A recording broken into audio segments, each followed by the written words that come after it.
We were thinking of, just in case Sean and the mayor show up, let's start with the street vacation. I think that's the easiest one we have. All right, you want me to get us started on the record? Yeah. Okay, so go ahead and convene the Land Use Committee meeting of August 26th at 9 a.m. You want to do a quick roundtable for people who are here? Carrie Silly. I'm sorry. Carrie Silly, Long Range Planner. Scott Diener. Brandy Renderson, City Clerk. Fred Shang, Council. Nick Bond, DCD Director. Mark Dorsey, Public Works Director. Doug Price, Code Enforcement Officer. Okay, I think Nick, you were talking about maybe switching an agenda item around? Yeah, let's go with item number 3 first. This is the Martin Trim Valist street vacation request. Okay. And we got this in a couple of weeks ago. This is right near Homemade Cafe, and behind the Valist used car dealership there's an alley that is unopened. And we've got the request to vacate it. They have their house, it looks like, encroaches in that right of way. They still have other issues to work out because of how you split the right of way right down the middle. Half goes to one owner, half goes to the other, and I think that they still don't meet setbacks or potentially are even encroaching on Valist property after this is vacated. But the petitioner, I believe, is the property owner of this lot here, where there's kind of there's always a car parked in the yard over here. That's actually in the alley. But my understanding is that, Mark, you don't have any objection to this. My department didn't have any objection to this, and so we're recommending that we process it. Aren't there two? Isn't the cafe also? Yeah, I think the petition came from enough of the owners that you would just vacate the entire strip. Yeah. And the legal description depicts the whole alley. Yeah. So if we approve the vacation, because there was some reference to a encroachment into the other half of the right-of-way, Right. Yeah. would we be knowingly putting the list into having to now get into a legal matter with the landowner? I reviewed that with Sharon, and basically, like she said, the encroachment on Vlist's underlying interest already exists. Uh-huh. So we would not be creating any encroachment that doesn't already exist.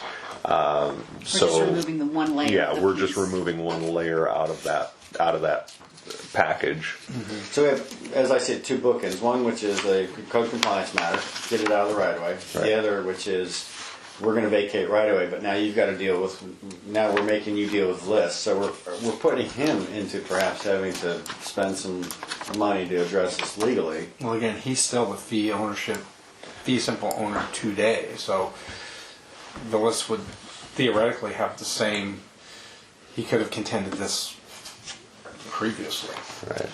And I don't see him necessarily fighting anything if she wanted, possibly for him to quit claim it or even a quiet title action on it, because he's interested in seeing something happen with her property. And as he's pointed out, above his, that's a steep slope. It's kind of useless to him up there. Yeah. What is he interested in seeing with her property? He just wants it to not. Yeah, he just wants it to not be.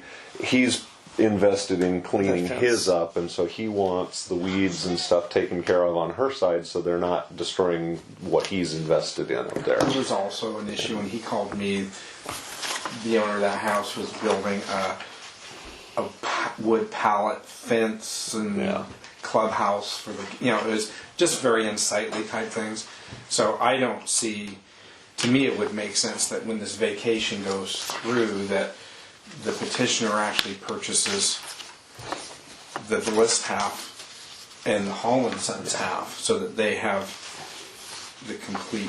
And she understands this is just the first step, and then it's a civil matter after that part. And she said she can't do anything until this is done, because she's trying to release the code enforcement action that's against her. And she's talked to the Homemade Cafe and Valist, and both of them are on board just because they want the site cleaned up. And there's an interest too in that by adding that additional property there, it increases the potential for redevelopment of that site, which is really what needs to happen. That main house there was built in 1891, and then you've got additions on the front and back, and it's the rear addition that's encroaching, that's in the right of way. Is that even permittable under the construction? Do we have an area of because When you say she, you're talking about Trin. You're not talking about Sue Ann. Correct. Okay. And so that little, does Sue Ann want what's between her and Bliss, or we're only talking about the Trin strip here? Behind those two little buildings. The green area there. Oh, well, look, there's a map in the packet here that was surveyed Yeah, by I saw this one. And it Yeah, looks like so- we're only talking about the Trin property. We're not talking about Sue Ann's strip between her Yeah, and Bliss. you're right. Okay. So, Go ahead. well, what I was asking was, the construction that they've done, is it permittable? Well, it's one of those things that was shed? done so long ago. Okay. We have no idea when that Accessory addition unit? was put on the rear of the house. It's all It's dilapidated. grandfathered though. in, yeah. Yeah. Okay. So that part, that's not a permit issue. It's just that she can't work on that rear part. She can't rebuild that deck or anything else when it's in the right of way. But again, is the vacation doesn't go all the way from Klein to It stops the about cow. here. Okay, that's what. It'd yeah, be nice It's only to- half. We probably should vacate the whole Why thing, not but until somebody vacate asks that for too? it. Oh, They but have to petition She has us to for ask for it. Okay. Yeah. Well, we have her name here. What does she ask me for, Sue Ann? I thought She's just supporting it, I Just think. that was my impression. it'd be nice to reach out and It just. looks like it's the same. Oh, I see. The petition to neighbors. I would like to Okay. reach out and just have all the owners, Hollinson, the list, Sue Ann, Homemade, and. It would make more sense. Just vacate the whole strip. That would make more sense. I think all they need is one more signature. And then as long as they have more than 2/3 of the, all the adjacent property owners, she can move forward with the Well, if the vacation. list is on board, and if Sue Ann is on board, then they have they meet No, the to go all the way down. That I know, but Sue Ann owns Hollinson's. She owns all both of of this. both of those lots. So I think that would be about 75% of owners. Okay. Once if Sue Ann petitions to have her portion vacated. So, you say this is in all response to enforcement for work without permits and to her need to add and rebuild decks that are within the setbacks and right of way. Right. She needs to, Well, she doesn't. The smaller house. It's the rear door is several feet off the ground, and so what started all this was she rebuilt that deck without permits, rebuilt and expanded it, and now she's trying to get permit for it, but it's within the setback. And then once we started looking, we realized, well, she's got a similar situation with the bigger house that's in the right of way. right, and presumably the deck is permittable. Yeah. Okay. When she owns once the encroachment is resolved, Then we can then do she that. could get a permit to rebuild the bigger deck. Okay. So is the recommendation then to encourage them to get all the owners and vacate the whole thing, but we still support this also? Yes. Yes. Yeah, I think that makes sense. Yeah. Okay. All right, then we're back to the request to purchase property adjacent to 20. Who approaches the other owners then? We're waiting on Mr. It would be Hunter the for that petitioner. one. Oh, So the For the petitioner first has to item. have We're them waiting for sign you the to same arrive. form that Sue Ann is. Oh, Yeah, okay. somebody here tonight. Okay. And then I have it set to Well, can we have go a to council for a public hearing on pre-discussion this before tonight. he arrives? Okay. But who's going to reach out to I'll reach out to her to let her know ask that to expand that she it? needs to see if she can get the other form signed, because it has to be signed by the petitioner has to reach out to them and have them sign the petition. So, Yeah, or I can do it on her behalf, either way. They could just alter what they've signed already to include the full. Yeah, if it's just the same owner, yeah, absolutely. We'll just have him add the other parcel number to Okay, it. so you're just going to reach out then. Yeah, I'll work. I with guess though that would the have, petitioner. Sue Ann would have to be interested in buying her portion because it doesn't get vacated if she doesn't pay for it, right? No, she still gets vacated. The petitioner is the only one that has to pay up to 50%. The other parties just get the property. Really? But that's going to be on her side. Wow. If she becomes a. Yeah. So she'll pay 50%. Everybody else will just. So it's They get it. So it's in their interest to jump on board because they Yeah, get unless they don't want to add Right. more property to pay taxes, Right, because that's exactly. what it'll get them is the property taxes. Okay. All right. So, yeah. Now I know we're waiting on what's his name again? Scott Farnham. for him to show up, but is there anything you want to talk about in advance of him showing up? Are you okay with it? Well, with conditions.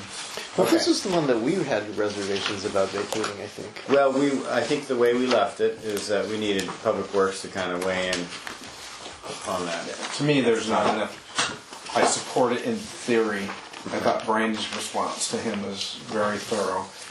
In theory, we support it completely. There's just not been enough information provided to clearly address the knowns and the unknowns. The biggest issue out there is that there's power poles and within the potential vacation area. So are you going to vacate around that, or are you going to vacate it and then work with PSC for an easement? It's more of, the issue is the hand sketches on Google Maps. We need to go to the next level. And this is what I'll tell him, is you're going to need to prepare legal descriptions anyway. So the sooner you get a surveyor out there, the better. So that you can actually have a document that's prepared that we can see where physically everything is, if there's water meters, you know, where is everything. There's not enough information there. Okay.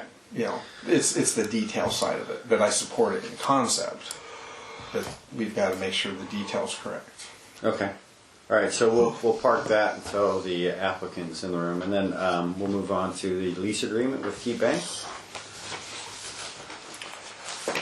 All right. And this is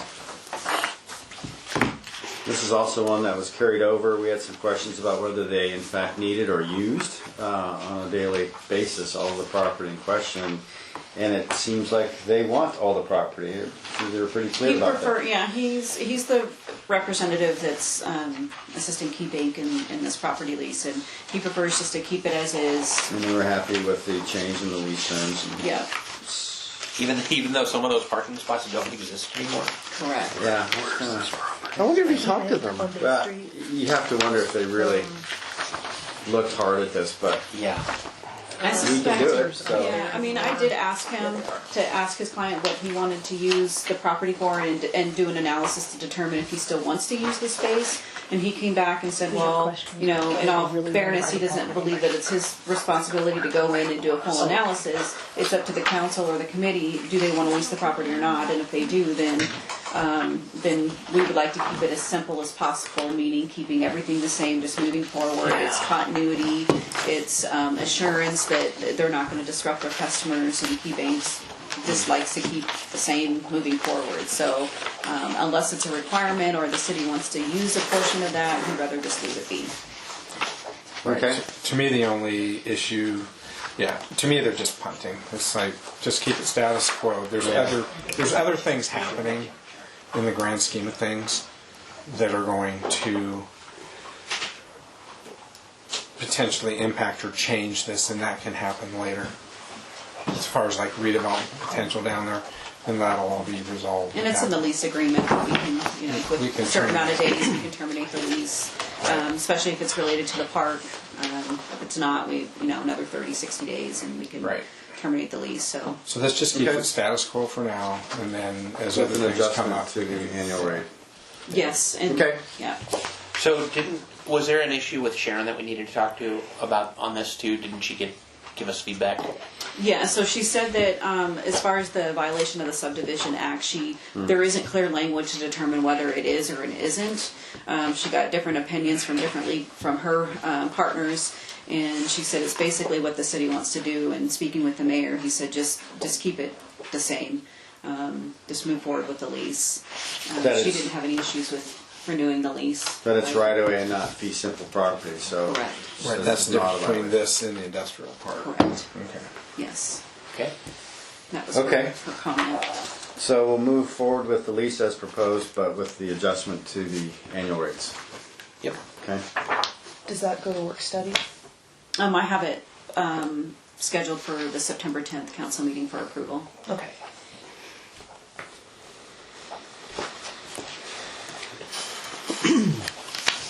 And Mr. Farnham is here. Okay. So, this is the agenda item number 1, request to purchase property adjacent to 2551 Sydney Lane. We had talked about this at a previous land use committee meeting, I think. Mark, you weren't here. There were some questions about how does Public Works feel about this? Is there a necessary interest that the city's got to retain its interest here, or could we move forward with what the applicants would like? Mark, I'll turn it over to you. Yeah, I think, as I said earlier, I think Brandy's response was pretty thorough. She had talked to me and responding back to you. Our issue, we support it. Our issue, or my issue, Public Works Department, is we just don't know enough from a precise standpoint of what we're vacating, and we do know that legal descriptions have to be drawn up at some point. And so my biggest concern is in the area that you had proposed, that there may be a power pole, there may be some infrastructure, and so PSE is very precise and persnickety, I think is the word, when it comes to their infrastructure. And so, have you hired a surveyor yet? No, I was looking into that. Okay, so And we were abandoning the idea of that we want to leave the power pole to the city, of course, or into your guys' possession, because it's just something we don't want to get involved with, especially with access. The idea here is if you look at the driveway here, we have utilities sometimes that come through there and they kind of tear through there and back in, and there's other easements to use, but it kind of have to keep maintaining that property. We have a septic system in our backyard when we purchased the home. Essentially, the reserve septic system is not allowing us to build a shed. I just new here, we just purchased 8 months ago. I need to get a shed built for my company that I'm just starting up out here. I'm transferring out here. And I'd like to put a shed right there where that fence line is, but I can't build anything. But that whole lot the city owns, you see where the fence line is back there? That's my property line, the corner of the fence line. What I wanted to do was put a shed there, so off the reserve, because the septic reserve is in the way. If I did talk to the septic company, and they said I could put one there, but that's the only place to put one on the whole property. Right. And I would like to blacktop that driveway. Right. Well, I think For all purposes. yeah. So for me, there's local surveyors. There's West Sound. There's Olson. There's Reed Muller. There's 3 just in Port Orchard. So there's Reed Muller, who's just his office is like literally a stone's throw from here. Okay, Reed Muller. It's Ward C. Muller and Associates, but his name is Reed. That's the son. There's West Sound Engineering that's right down here on the water, back towards Gorst. And then there's Olson Associates, NL Olson Associates. Okay. So what's going to be important is, see, when you're looking through here, I can see that those power lines. So that's a recorded easement with Puget Sound Energy. Okay. So the surveyor is going to pick up all the properties and all the easements, and then be able to depict. You're going to be able to then mark on that Okay. where you want to put your shed, where your reserve area is going to be.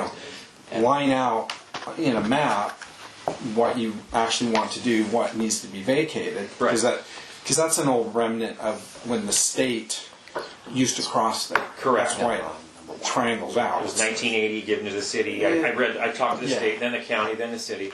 And I did talk to, it's a pretty good little piece of property in there, and it's kind of been just like the neighbors like to throw their garbage in there and all that, and so it's just kind of gets a little messy in there. Hey, could we just pause? I know that we're probably just a bunch of faces. I think it would be helpful for everybody to do introductions so that you know who we are here at the table. Okay. Yeah. So I'm Scott Deemer, council member. Pleasure. Go ahead. Brandy Weinherson, City Clerk. Hi, Rick. Fred Chang, also council member. Nice to meet you. I'm Rob Petanza, I'm the mayor. Nick Bond, DCD Director. Mark Dorsey, Public Works Director. Doug Price, Code Enforcement Officer. Carrie Silly, Long Range Planner. Nice to meet you all. This is my family. Kristen, my wife. My son, Keelan. Nice to meet you guys. Okay, thank you for that. So yeah, I think that the simple thing is once you've picked a surveyor, feel free to have them contact me. I work with all 3 of those local firms, and I'll discuss kind of our expectation. Really, we just need to know where things are at, Right. and then what you want to Right. vacate. And then at that point, then there'll be legal descriptions that'll be prepared. and it'll be very straightforward. Okay, great. And that's a great view of it right there. You see that little piece of land back there in the corner? It's just all, yes, right in there. And just basically pulling that line from there and to past the power pole, but not into the power. Yes, just follow the driveway, and that's it.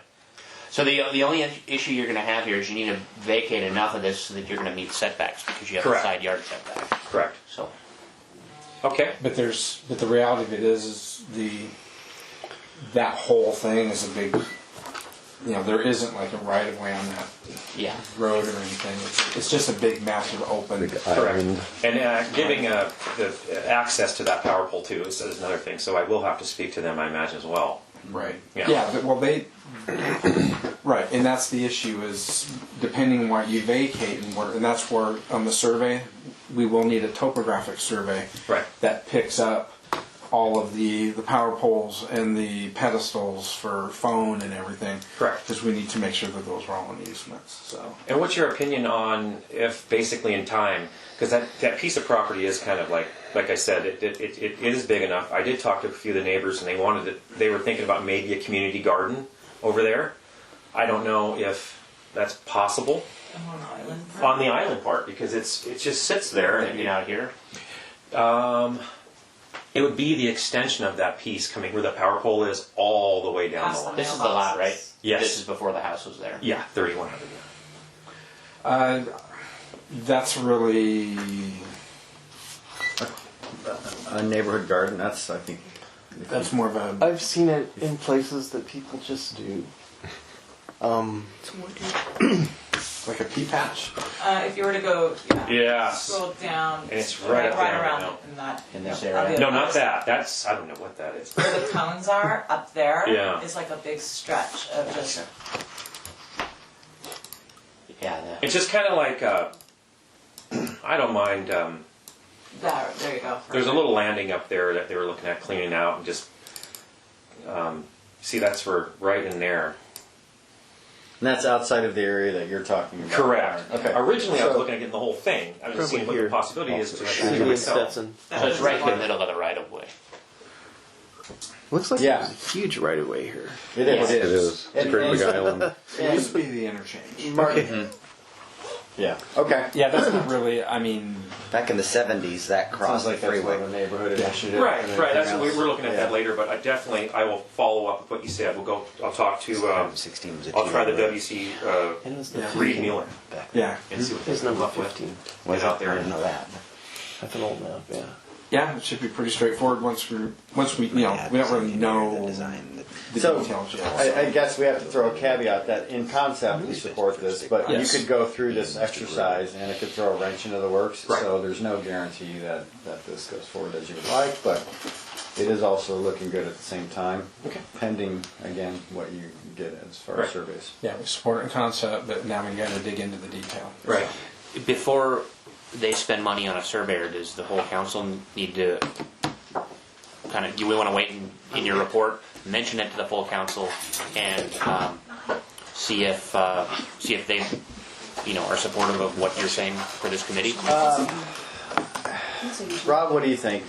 Do you want So if the it's part buy-in of a from the- vacation, it has its own process. So if they get the survey, they fill out the street vacation process, then it will go to council. They have to set a public hearing. Sure. So, but if you're talking before that process, then Well, we're saying we support it in concept, but this is only 3 out of 7 council members, so I wouldn't want them to spend, some money on a survey unless the whole council is also Okay. supportive in concept.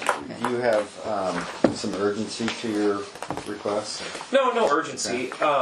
Obviously, the sooner the better for me, but I can wait out the process, whatever it takes. Whatever you guys suggest, I'll follow. The only rub is if we. I don't see a problem with this, but I don't have a vote on it. But I'd hate to see them spend money on the survey and then we tweak it. Yeah. So bring it up on Yeah. September 10th. Yeah, I think out of caution and considering your wallet, it's probably a good idea. Yeah, but it's ultimately up to you whether you want to. You can hire a surveyor and do this. There's just a chance you would have to revise something or spend more money to clean it up or whatnot. So I'll wait for September 10th. Okay. sounds good. We have a late arrival, and you are, sir? Yeah, Sean Kuchardi. Sorry, my calendar said 9:30, so I thought I was right on time. in your text, I thought that you weren't going to be here. That's why I clarified. And he was at the previous meeting where we looked at this, so he's aware. Okay, perfect. Perfect. Okay, so we will look to. So we're going to add it as on September 10th and as Yep. a discussion item. It's a discussion item. Okay, and at the then end of we the meeting, can with no reach action. back out after that meeting. Right. Once we get head nods, then Brandy can reach out and say we're good to go. Move forward with the vacation process. All right. Thank you for Thank you taking guys. time I out of your appreciate day. your time today. Thank you. Thank you.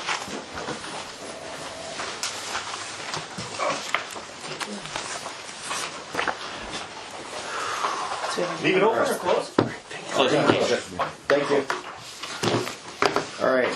So sorry, I was at the Housing Kitsap meeting, so I was just coming back. So I just want to make so the Keybank lease, we're just moving forward with the current type of lease, and then a 5-year renewal. The adjustment. Okay, perfect. Annual increases. I just wanted to Annual get up to speed with annual increases, but it's a 5-year lease with a 5-year renewal option. Correct? Is that what we're? Yes, and I Yes. think what he did is he took, instead of annual every year, he took that annual percentage, and just every 5 years it'll go up what it would be annually. Were you Instead thinking of a shorter grading term? it. No, I wasn't. It's a unique piece of property, and there was a bunch of things we were discussing internally, and I just wanted to make sure we weren't traveling that other path. At one point, we were getting a recommendation from legal counsel not to do it in this fashion, and I was fine with it doing it. It's how we've historically done it, and it gives us an opportunity to reevaluate every 5 years. So, okay.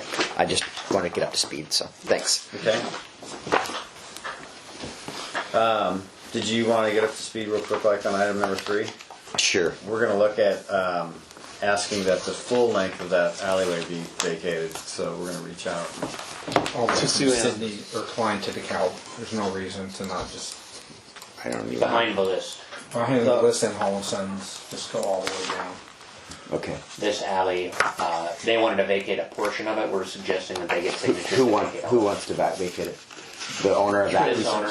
Okay. Yeah. But so the problem is Villis built a fence. I don't know if he's going to want to move his fence. No, they built it. They built Okay, it on the no. line. Yeah, his is not in the right of way. Okay. He's Thank you, actually Gilbert. on that line. Is he? Okay. All right.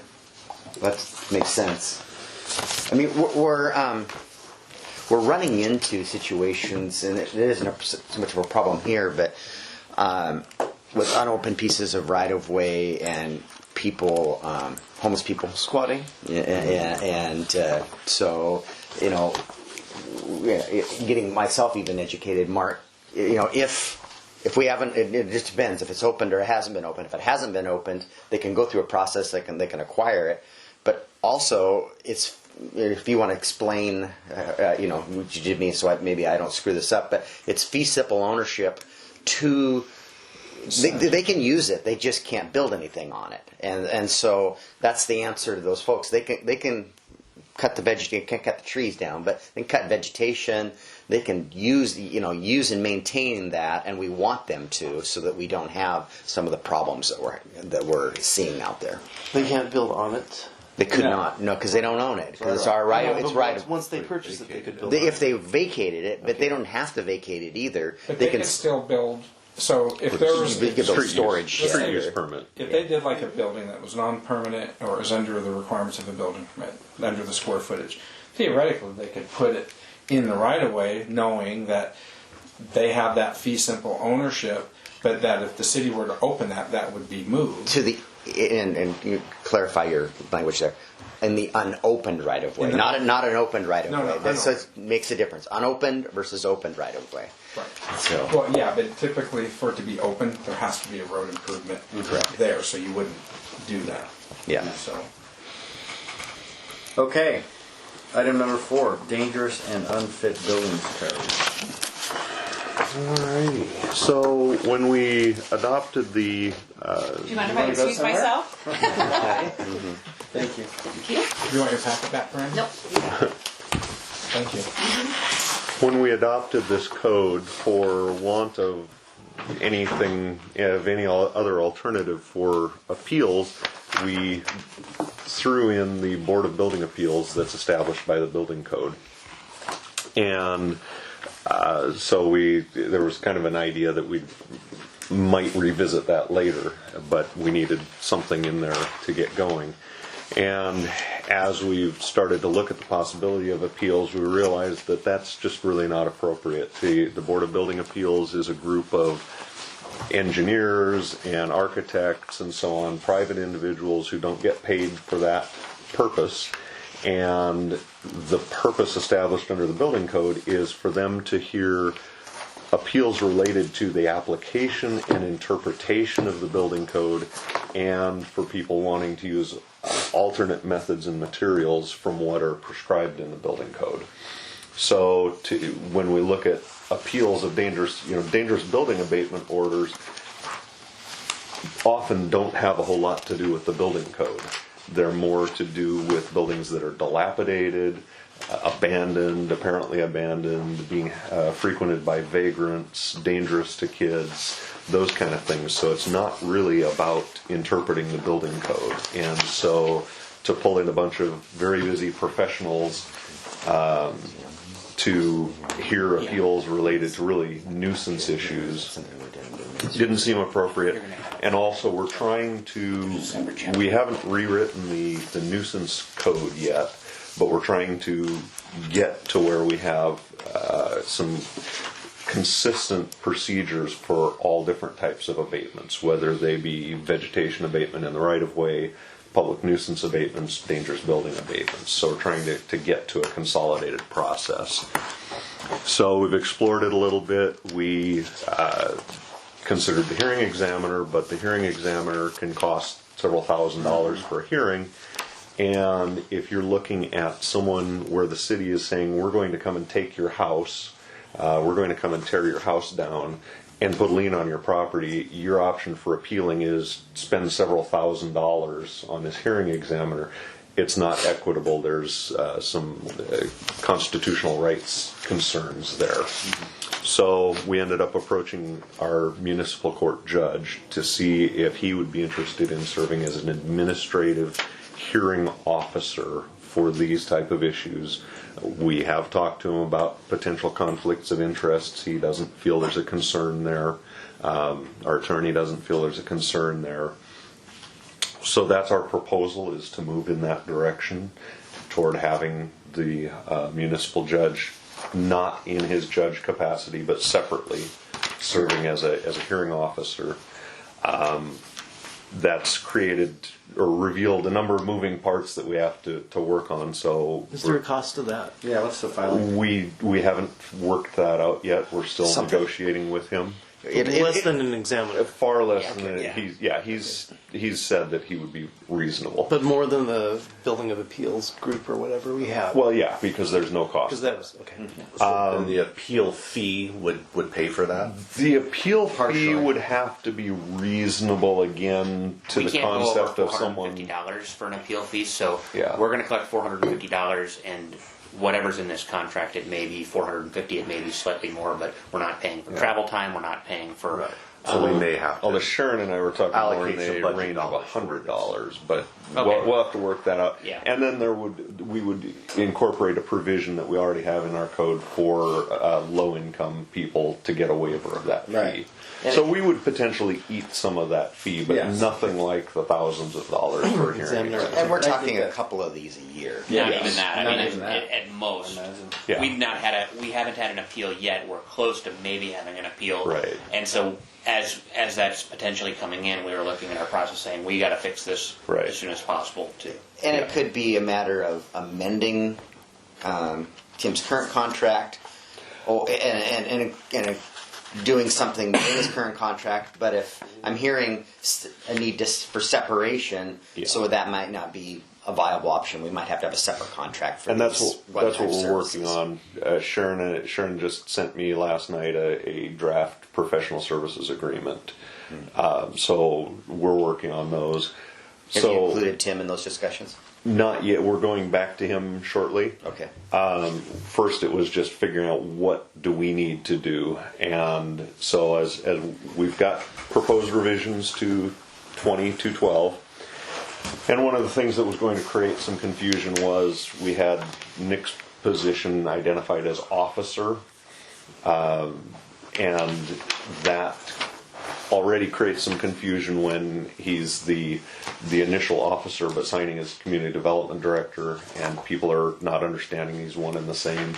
And then if we use officer for the hearing officer, so we decided we'll change his term to director. So that's where the changes to director, and then hearing officer would be the two positions. So the director hears we file a complaint, and there's an automatic hearing from that complaint, and from that is issued the abatement order. So that's where Nick serves, and then that order is appealable. That's where the hearing officer would come in. Then, if someone wanted to go beyond that, they would appeal to Superior Court. So there are changes in there related to those terms. There's a couple of little just general cleanup amendments in here, and then cleaning up the whole appeal procedure. We kind of rewrote that whole thing to break it out to where it's more understandable. So that's what's in here for proposed amendments. We also realized last week that we would have to amend Chapter 2.08 of appointive positions and add the hearing officer as an appointive position. So there's a proposed amendment for 2.08. And now we also, because we were looking at the language from the hearing examiner appointed position, and found that there's a reference to a job description in there, but there is no such job description. And the best we've been able to figure out is that position is set up so it could alternately be either a contract position or an employee. So because we went with a contracted hearing examiner, we don't think a job description was ever created. So we're looking at how does that set us up for this. And what we're thinking is we would also change that section on hearing examiner to strike the reference to a job description, because the hearing examiner's duties are spelled out in the code and contract. So we would make it clear. So we would change the section for hearing examiner to take out job description and make it by code and contract, and then do the same with the hearing officer section. Would make it by code and contract as far as the duties. Okay.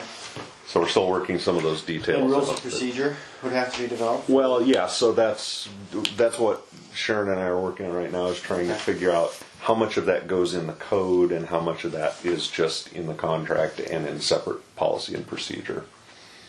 So there's still a few little details to work out, but the basic proposal, the basic code changes are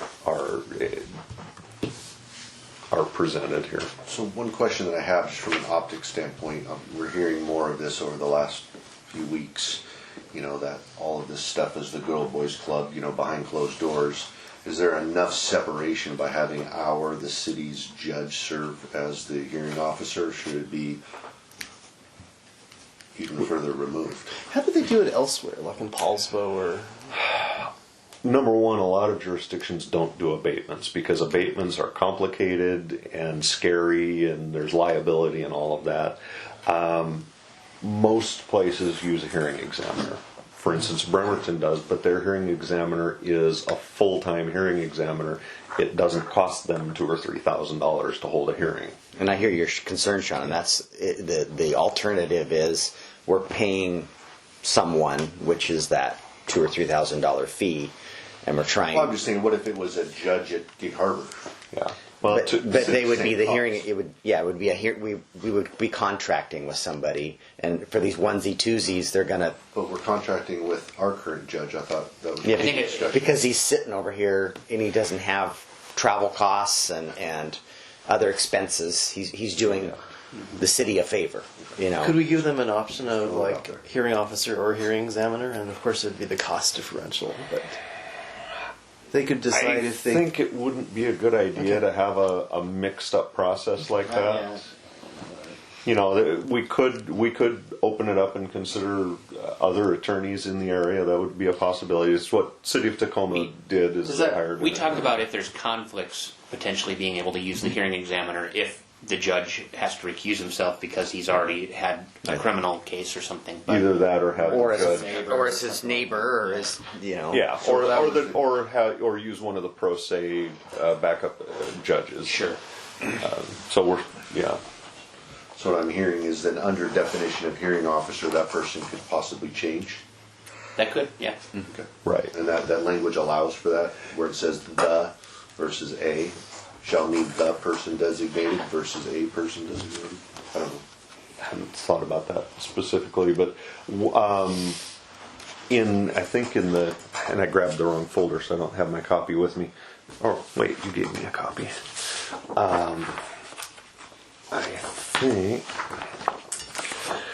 I think you're missing the mark if we think we're going to get our pro tem judges to do this.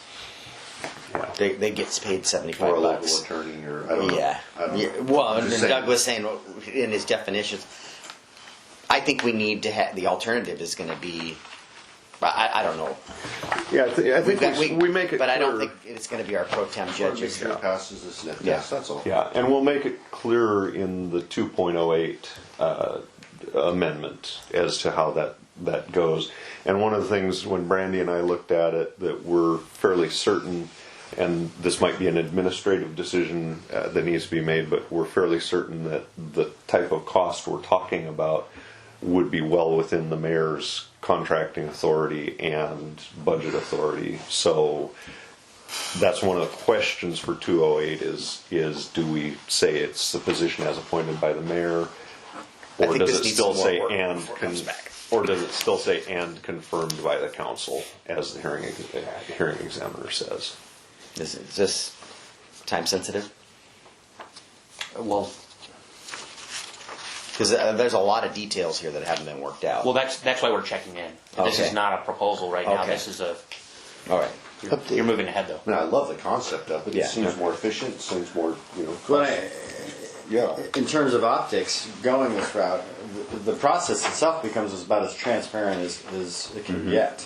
Yeah, Especially there's obviously rules- a good rules separation and because it procedures. is judicial versus executive. But just to make sure we communicate that. I just don't want this false claim of, this is a fait complete because everyone's friends.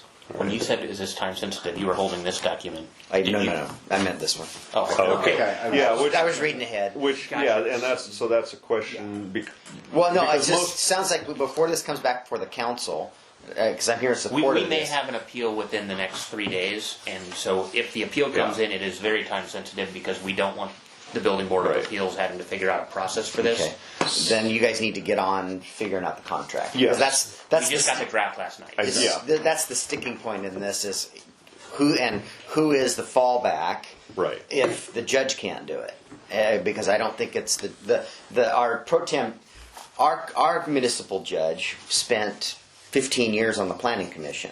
He's comfortable with this. Yeah. Your typical pro tem judge is a criminal or defense attorney that doesn't have some of the skills that our judge has. So I'm not confident. We need to get that contract hammered out and have some more conversation with Tim and Sharon, who's the court administrator, on how we're going to do the backup and whether or not we need to go to the backup is the hearing examiner, and we're going to have to eat that cost for those one-offs. Or if you pull in another judge. Or we're pulling in another judge, and they're comfortable with that. Yeah. Our folks in our court.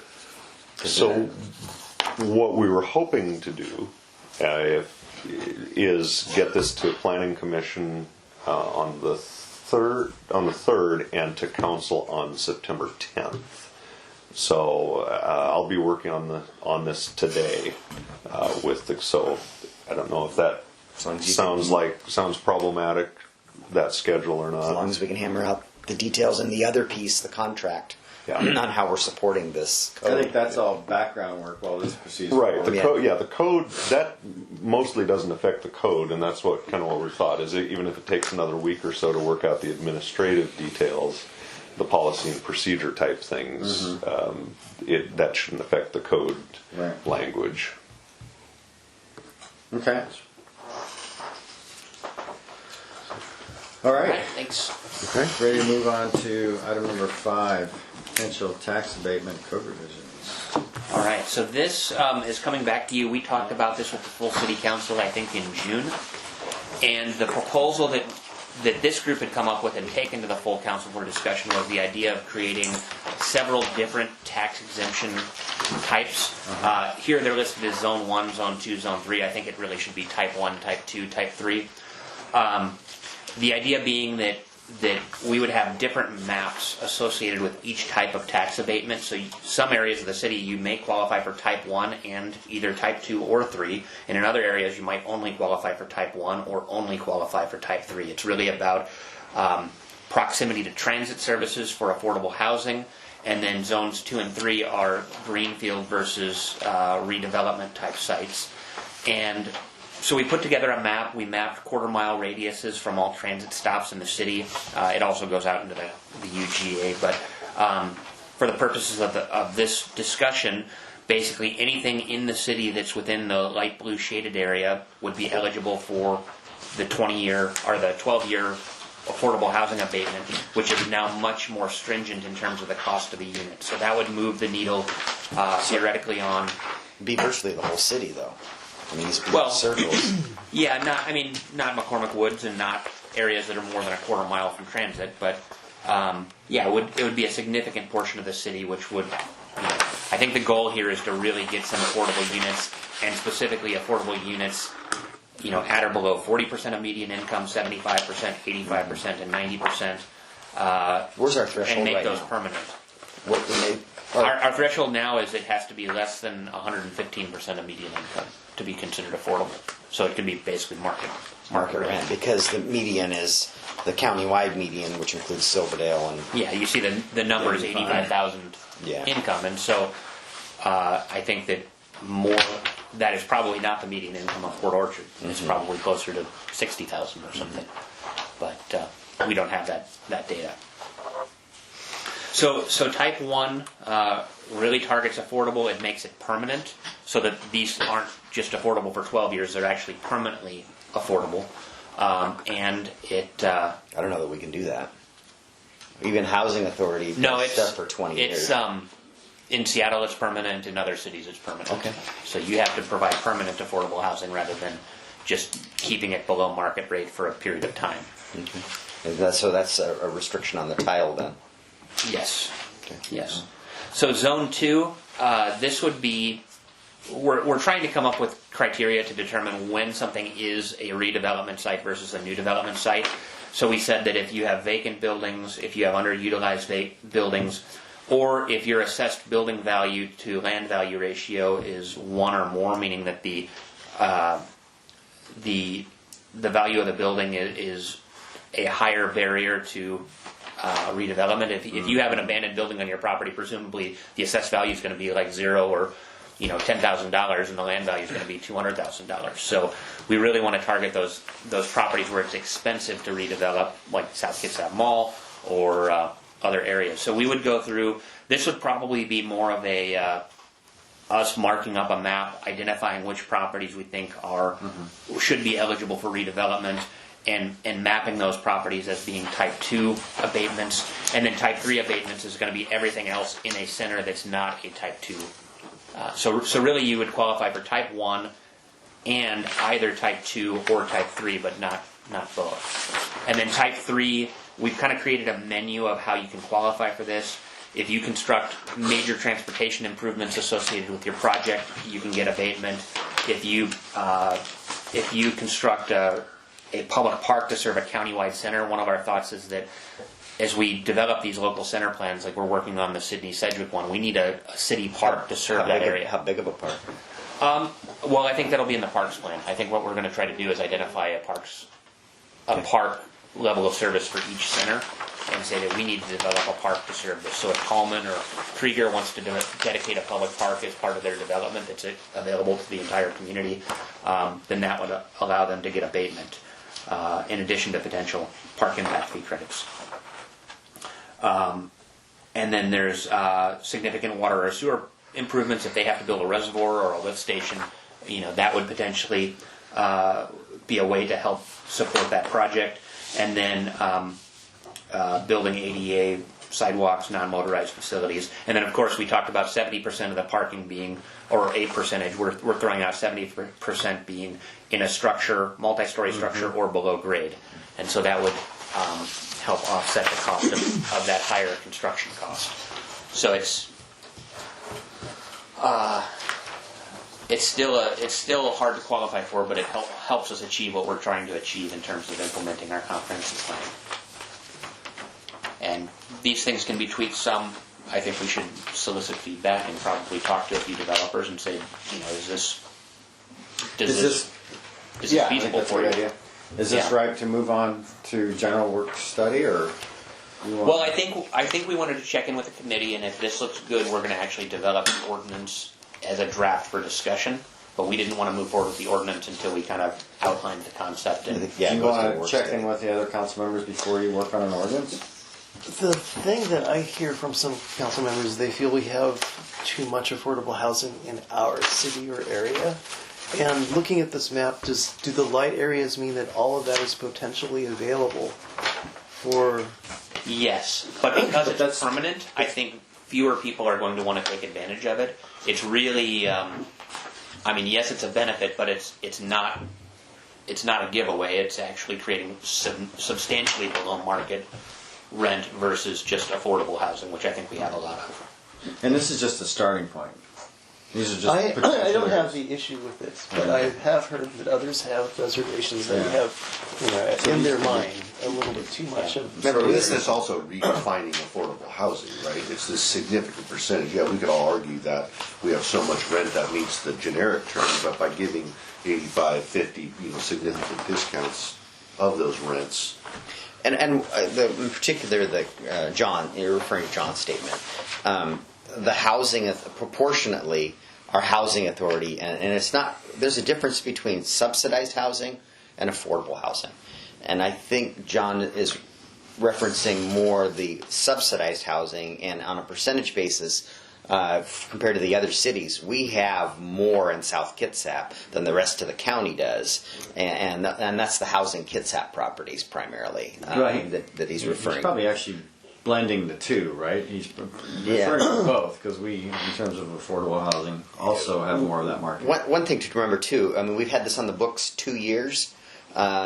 We've had one taker. We got a bunch of people talking about projects. Two? I thought Fred Meyer next Fred. Well, they haven't they haven't done anything. They've applied for a building permit, but they haven't applied for abatement yet. Yeah. And that's one thing I would, I think it would be hard for us to take that away once they've already submitted a permit. So I think I would leave them in the type 2 category as if it's redevelopment, even though it's a greenfield site.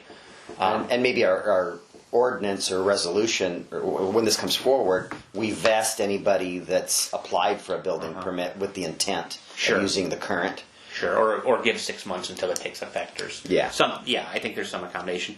I just did the math real quick, just for the unit at or below 40% of median income for small efficiency dwelling units or congregate residence. That's $850 a month, including all utilities. And so that would be the amount that you're paying, below market. Which is that's considerably below market. Yeah. Yeah. So, do we want to check in? Can you do 85% on a 2-bedroom? Since you know. Sean? Yeah, I think it's great. Take this council. Oh, you know that. Yeah, 85% on it. Yeah, I think that's a good idea. So what was the recommendation? Check in with council. Okay. Work study. All right. Yeah, well, why wouldn't we just take this Yeah. to the work? We'll take this to the work study. Yeah. Okay. Yeah. The September work study, I know we got a big item on that agenda. Yeah, I would recommend October. Okay. Okay. Carrie, can you make sure that gets into the folder? We've got. Or could it also be a discussion at a council meeting There we go. before October? On the 10th? No, you're Depending saying on no. the I'm not going to be at the 10th, but What about the Yes, 24th? we third could do. one? We could do the third one too 24th? as a discussion item. Yeah, this is pretty 24th, straightforward. Instead of October work study, or in addition Correct. Instead of, unless it was recommended, it was be taken to a work study. The direction could be, Instead of let's adopt this and let's bring it back in 2 weeks and adopt it, or the 2-bedroom unit is 1816 including So that's utilities. September 24th. 2-bedroom in that's to. Okay. Discussion. That's still not enough.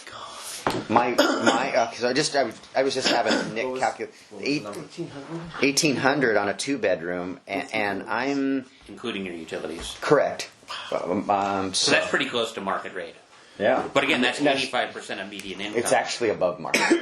I've got a 2-bedroom with a panoramic view in the rock wall for 1,400, but the only utility you have is electric, which is 100.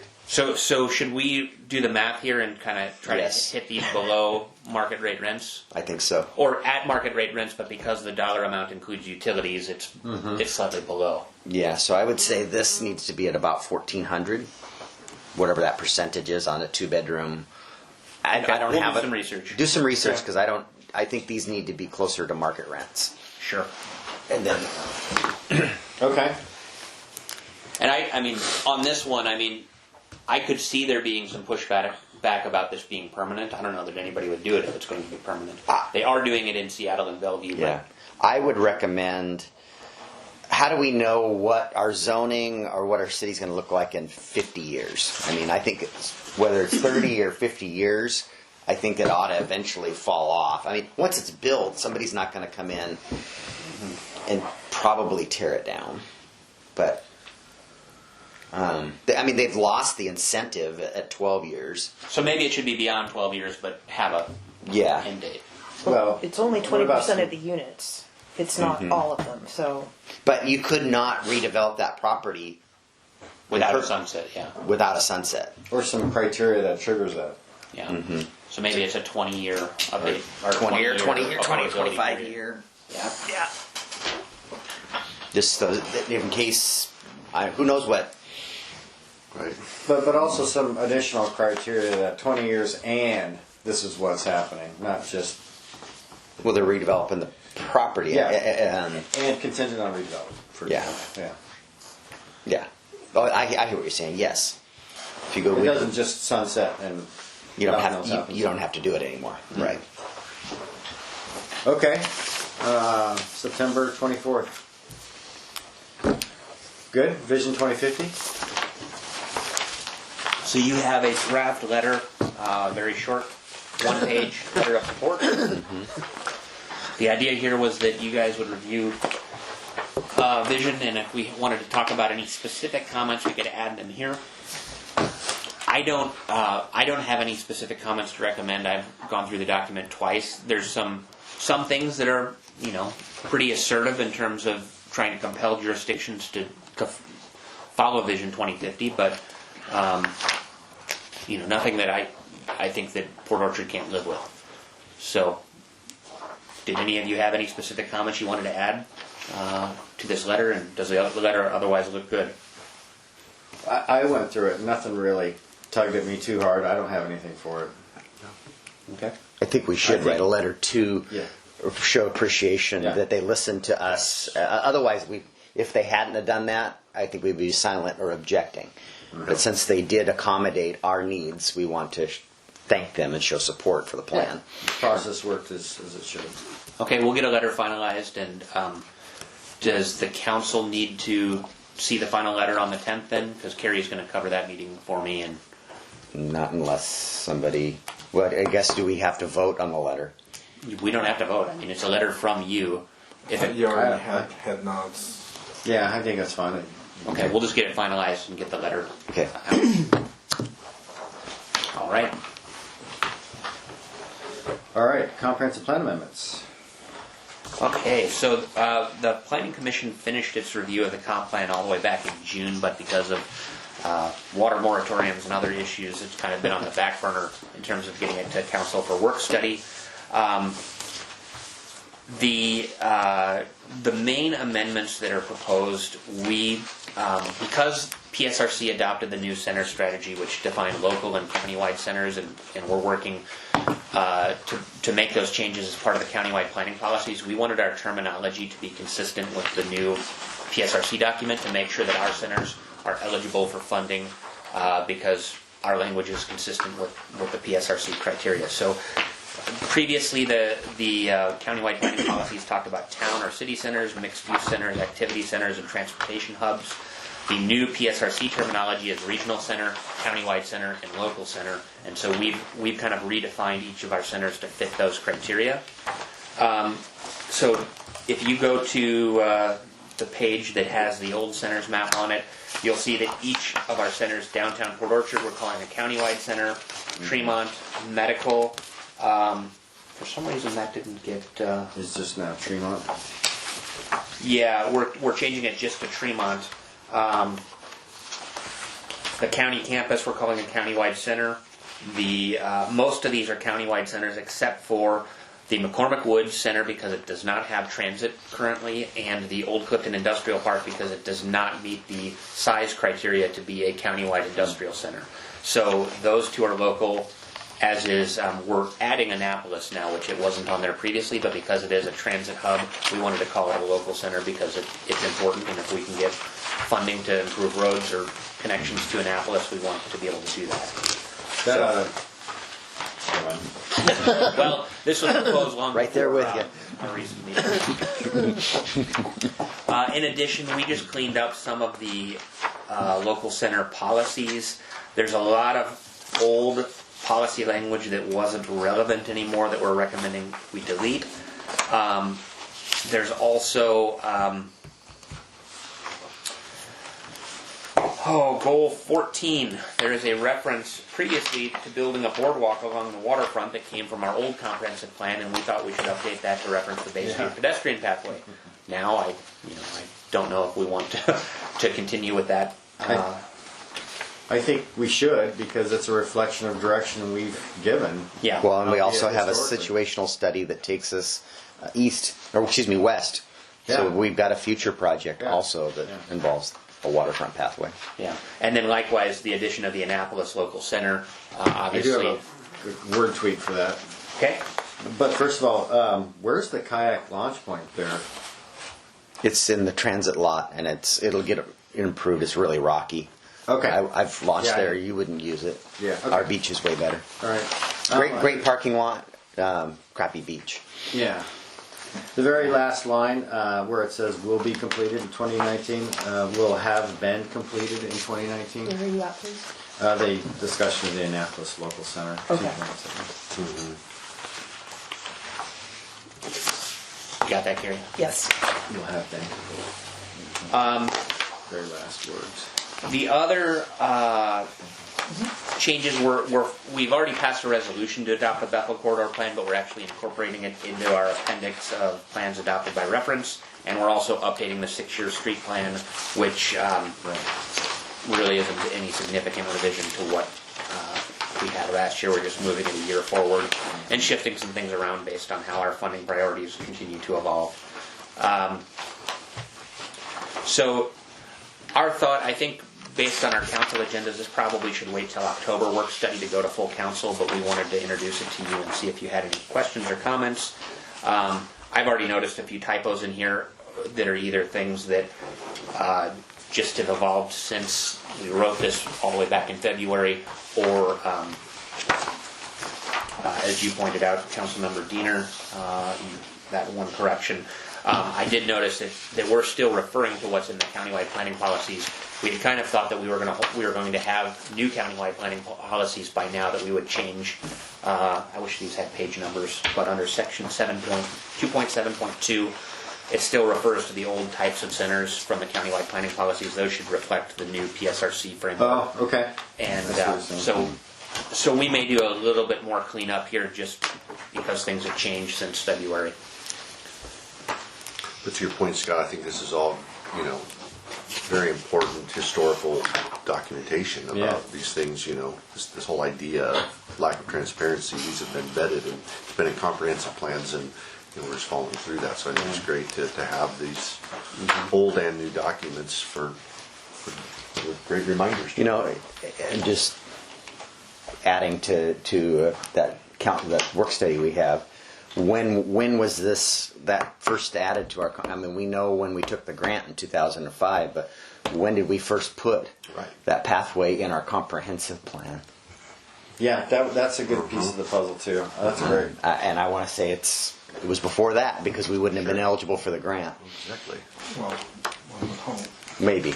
I'm not going to say Yeah. anything about that. So this is That's a good question for you. So make, I'll have to research it. yeah. Okay. Anything else? Not on this item, unless, I don't know I haven't gotten an email from Noah yet on what our mid-year budget review looks like, but if there's anything that needs to change related to funding priorities, that could be, that could piggyback on this, or it could move forward as its own comp plan amendment, but I don't know are we gonna get something soon on that, do you know? Well, a lot of it has to do with the water plan. That could change priorities. Needing to fund some improvements for a moratorium could change some funding priorities. We have a meeting with those folks again Wednesday. So Okay. a lot of, yeah, you're right. There's a lot of balls in the air, and what they mean until we have an agreement with somebody. When we still don't have the updated plan yet. Sure. The capital facilities element of that, Mark, where's that? And would that affect anything? Yeah, absolutely. So- I mean, it's dominoes. I mean, until we get information on certain things, we can't do that. So when update. where's that? Is it gonna when's this due for adoption? The end of this year? Yeah, Next- we can only amend the plan once a year, so we need to do it before the end of the year, but I think work study in October, and if between now and then we learn of something that needs to be tweaked, we can, I think we should. My understanding at this point is that given where we're at, it'll be early 2020 before we actually have the water system plan done, which includes an amendment to the gap analysis. I realize that. And then that's where we start talking about CIPs and potentially rates. Right. But the list of capital projects, could that be completed before the end of the year so that so that it could get rolled into this? Because we can't use certain funds without it being in our comprehensive plan. Right. The list of capital projects, as far as the columns, city versus developer, And the dollar and the amounts. dollar amounts. That's the biggest change. That should be resolved, I'm hoping, here by the end of September at the Okay, latest. so that's what needs to get to Nick and Noah so that we can roll it into this comprehensive plan. That's what the discussion is. If we don't have, if that isn't set in stone here in the next month, there's a bigger issue. I believe there's actually an exemption, correct me if I'm wrong, that if you do have to amend your capital facilities element in the budget, you can actually do a second amendment. you can, yes. Yeah, so it could actually Okay. go off schedule, like even in December if we had to accommodate. Yeah. Or March. It's in really March. just efficiency, if we can Yeah, if we piggyback on could, that'd this, be best, but then- if we Okay. couldn't, then we could still do a second amendment. But if we did it, the first one in February or March, and it was for the capital Right, elements, we does could it? do it. We could No, still if you do the capital facilities thing before you do your annual, that's your one amendment for the year.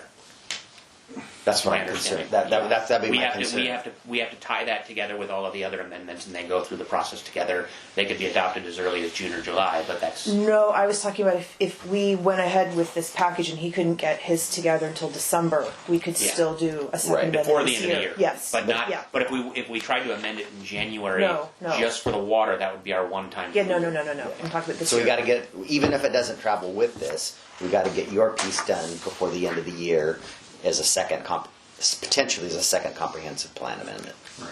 Okay. Clear as mud. Yeah, well, and any action related to the moratorium is exempt then as well, right? That I don't know. I This is my think- first moratorium, so I think, you should look into that, but I think the answer is yeah. okay. You could do a comp plan amendment related to a moratorium? Yeah, Okay. I believe. Oh, Or is it an emergency? It might be part of the emergency provisions. Yeah. Let's avoid it Yeah. if we can. Okay. The RFP? Yeah, so we, in the budget for this biennial cycle, was included money to develop a parks plan. We kind of wanted to we put some of our projects on the back burner just to wait for revenues to come in and whatnot. So we wanted to get a consultant underway on our parks plan project. So Carrie and Mark and I have worked to put together this request for proposals.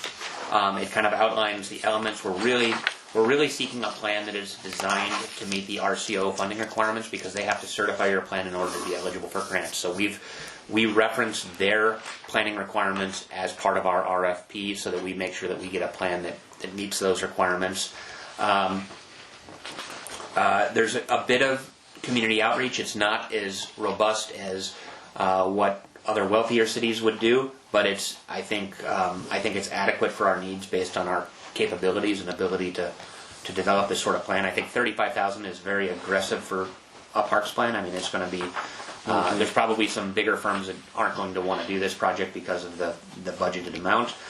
It's possible that we will select somebody and then through negotiations we realize that we have to spend a little bit more money to get this project because we want certain things that we're not willing to cut out of the budget, and so there may be some tougher decisions as we finalize the scope of work once we've selected a consultant. But we just wanted to vet this with the committee before we put it on the street and start our consultant selection. One observation I had is to the extent that this could help inform on community center needs peripherally, perhaps, that might be very useful. I know that this has a more of a narrow focus, but it might be helpful to see how maybe the two could marry each other. And if we get funding or an approval or funding from the PFD, we may need to amend the scope and the contract, because all of a sudden we've got this massive thing we have to evaluate. Yeah, that'd be awesome. Now, what year was that Parks Commission? Because that information is still relevant on a public outreach perspective, right? We don't have a Parks Commission. We had a process. I don't think I was here. 3-4 years ago. Oh, you're talking about with the prior administration and Garrido? There was something that the city did, because we were looking at Paul Powers, for example, and there was a study that was done. They said, yes, we do want. There was quite a bit of public outreach. There was a Parks Commission put together. Was that because that gal that works at the school district? We've never had a Parks Commission. That's something. There That may was have the been a Moms committee. Club. Or an ad hoc the committee. Moms Club? Came Amy Miller, Moms Club. They just participated on our park plan. No, they there was actually a committee. they came forward under prior, maybe even under Capola's administration, to look at park needs, and I just know that there was a public outreach. they were trying to get a covered park for toddlers. Right. Oh. I mean, I think it's been so. The last time we did this, we did it in-house. I don't know what the outreach looked like. I know that the model of the parks plan was borrowed from another jurisdiction, and we just filled in our parks. There's parks that we have that aren't even in the plan. So we need to kind of take a step back and really wrap our arms around everything we have, reach out to the community, find out what we need, and it'll be a robust process to ask the community about what they want for the future of parks. Okay, And so the money allocated is just in 19, or is it 19? 1920.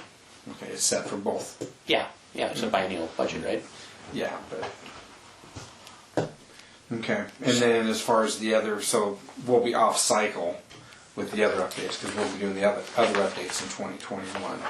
For That's fine because we're ineligible for grants right now because we don't have this, and our parks impact fee hasn't been adjusted since 2011, and we built McCormick Park, and so we're continuing to collect money, but we don't have specific projects identified for that, so we really need to update that and figure out what we're going to spend our next park impact fee money on, which could be a community center, it could be other facilities, and we need to figure out what those are. And we've got a conversational proposal too from the developer out there to modify our splash pad and make it recirculating and possibly give them park impact fees credits for doing that for us.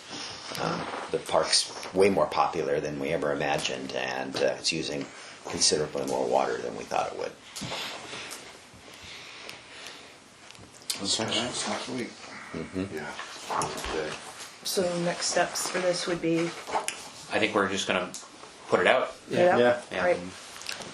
Good job. I'm really looking forward to the new and emerging and declining trends in recreational activities. See what that informs. Before we move on, in terms of a selection committee, how do we want to vet the consultants?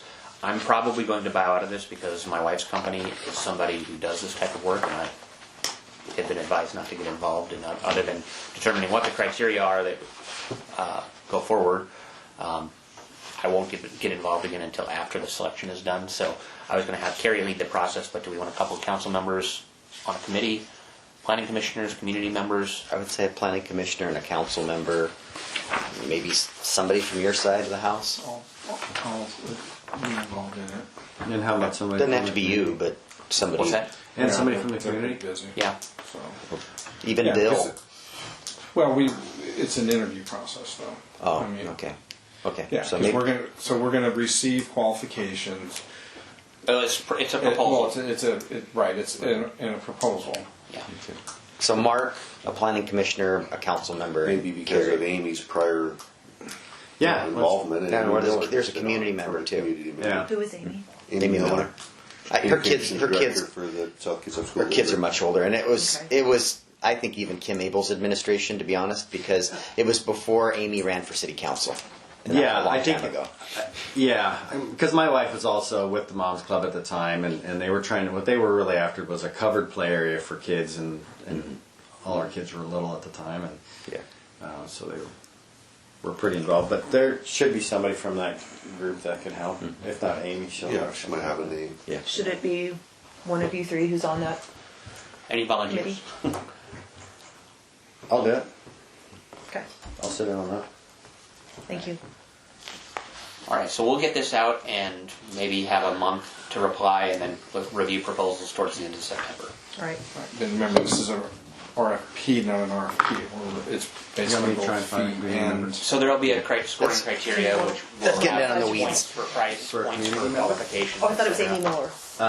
Well, you want me to try and see if Amy is good to go, or Amy might have somebody else in mind? Yeah, I don't know her, so Yeah. if Okay. you don't mind, thank I'll you. try and Why find. don't you reach Okay. out to somebody in that mom's group because your Yeah. wife was with Thank it. you. At the time, yeah. And we can check at the PC meeting if someone is interested next week. Right. Okay. Finally, this last item on the agenda, the tenant certificate of occupancy building code amendment. I passed out copies of what section 111 of the building code currently reads. This is going to be a little confusing because everything in the ordinance is underlined, though some of what is underlined is already in the building code, it's just not in the municipal code. The only time we take something out of the building code and put it in the municipal code is when we are tweaking the section, and then we put the whole section in there as it's supposed to read. So what we've realized through our business licensing process is that we have a real problem in approving business licenses because everything is dependent on a certificate of occupancy process, and our goal is to have people come in and get a certificate of occupancy, which triggers the review of whether the use is allowed, whether the building needs improvements in order to be occupied for the intended use, etc. The way that the building code is written doesn't sort of envision how the business licensing process works, and also how sometimes people build a shell building and then come in and do tenant improvements later. And so the idea of this ordinance is just to clarify that when occupancy is changed, we assign certificates of occupancy to the new business owner.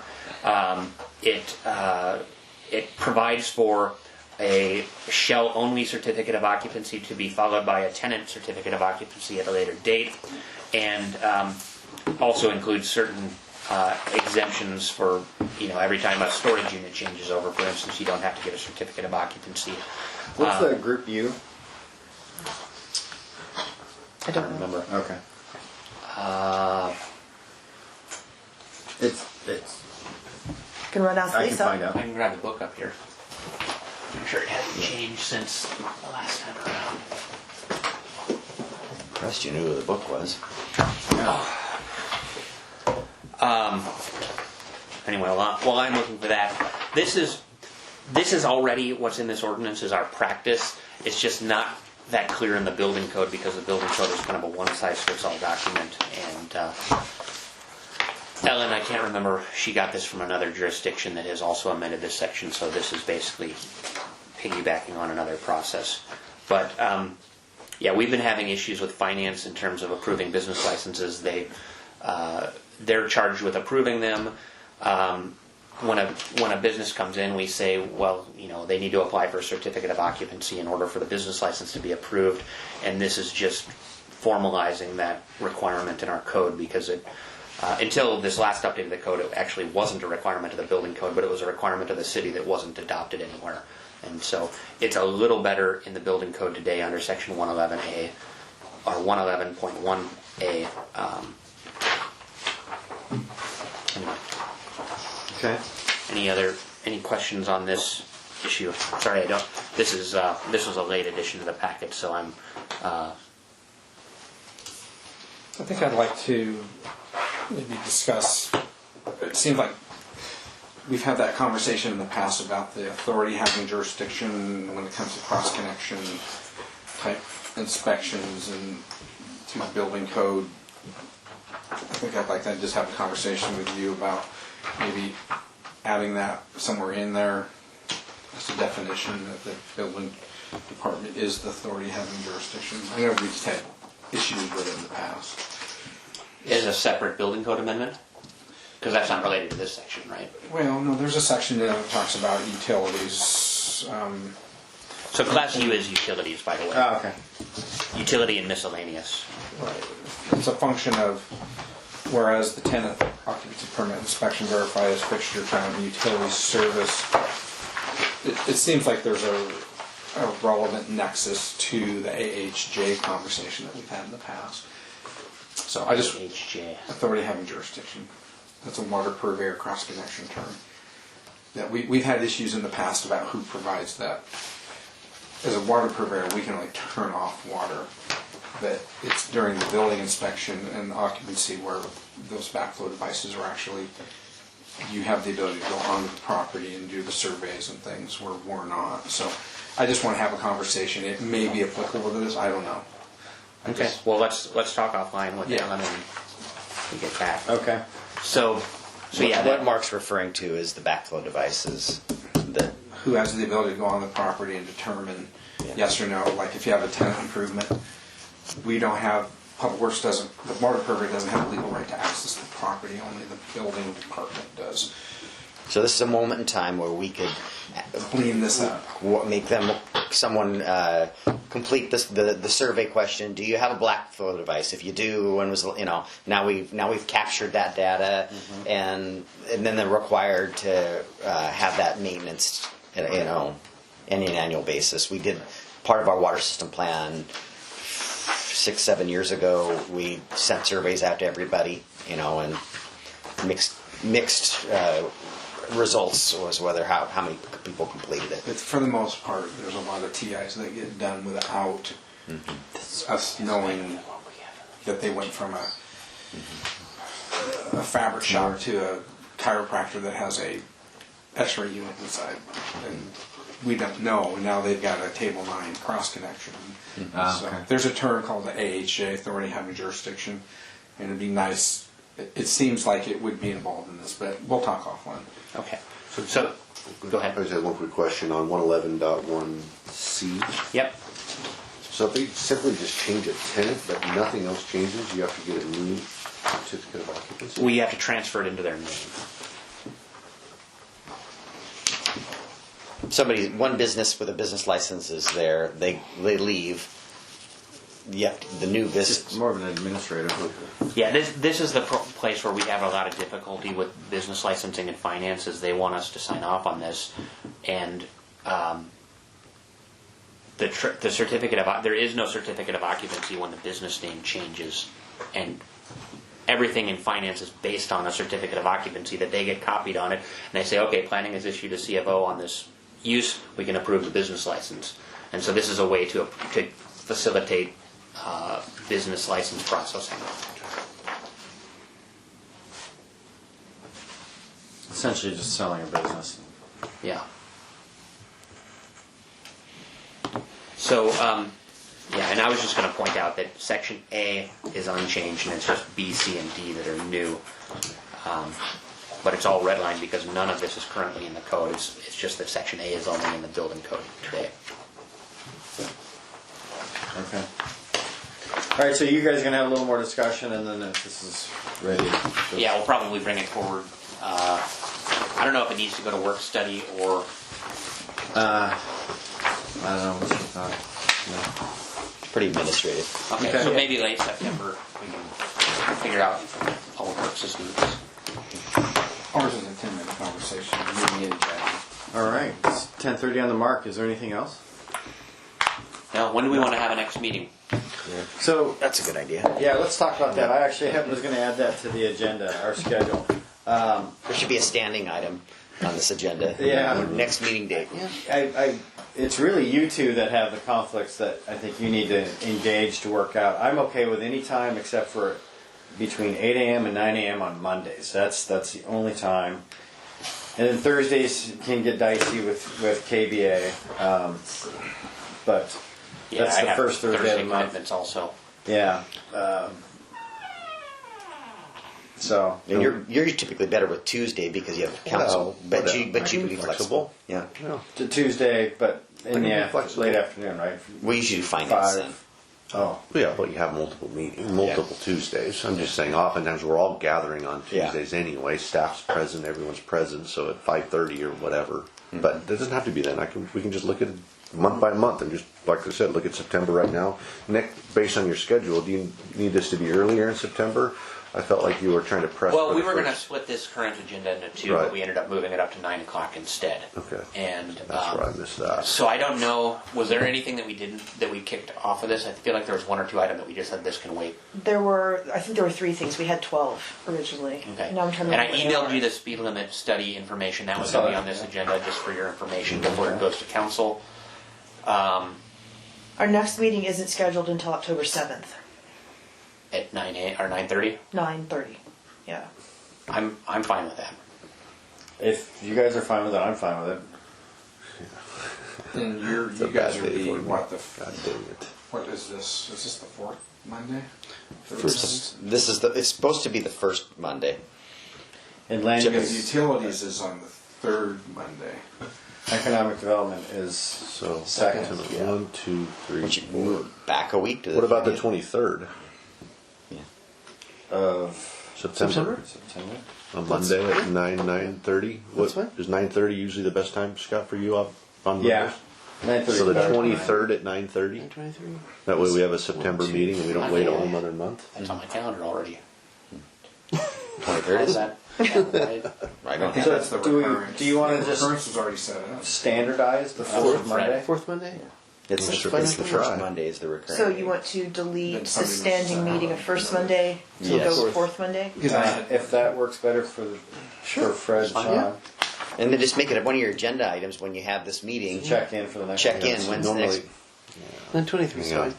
Well, hold on. 2, Sean's- 3, Sean's 4. saying, Yeah, hang see, on. so I have a standing meeting on the 2nd and the 4th Mondays. Oh. That's the fourth. That's, There's a but fifth that Monday. but But not because that there's a one. 5th Monday, my standing meeting that month is the 3rd and the 5th, which is interesting. It's just the way I think because of Labor Day screwed things up. Yeah. So But if you're the 2nd and 4th, and we're the that's utilities, so the is first has usually been good. so it's going to have to be the 1st. That's why I think we originally had the first Mondays, but then Yes. September was a That's Labor conflict, Day. so the first Yeah. Monday's Labor Day. So is Yeah. September Saying 30th an option? He's not Fine. sure. No. Does you? No, I'm, because So like I the said, that one month's goofy because of Oh, Labor Day. Okay. Gotcha. So So just then go what with So the normally the first, so maybe what we First could do meeting is, in October. First Monday in October. He had a and that's fine. That's our No, I don't. standing I'm meeting. fine with that. that. 10-7. Yeah. Oh, no, I do have it. I do have. Yeah, you groaned when we first looked at the 7th. So why don't we shoot for the 23rd of September? Okay. That all works for everyone. And at that meeting, we'll look at October. Yeah. Okay. That's fine. Okay. Can you send an invite out, Carrie? I'm I gonna put it will. on my And then calendar delete now. that And to recurring. confirm, are we 9:30? Yes. Yeah. So do you want Or me in to general. delete Yes. October 7th? Yeah. Yeah. The standing meeting, because we're not going to Yeah. do that. We're just going to once a month. When this meeting ends, well, the last agenda item is next meeting date. Yep. Okay, so we're not going to have any standing meeting. Okay, Not the right meeting's now. going crazy. Not Okay, as a result all right. of this conversation. Okay. But we are confirmed for Monday, September 23rd at 9:30. Okay. It would be nice to move in that direction. It would. I agree with you. It's just I agree. it's creating more headaches than it's Totally. worth right now. Yeah. But the Right. reality of it is with changes in council potentially, this is an election Well- year, you're going to be We're gonna have a new committee come committees. January anyway. Right. Yep. So we should So we'll just do live this through for the end of the 2019. year. Up to the end of the year Okay. until we figure that All out. right. We're gonna have a couple more meetings. Yep. All right, Okay. are we ready to adjourn then? 10:34? All right.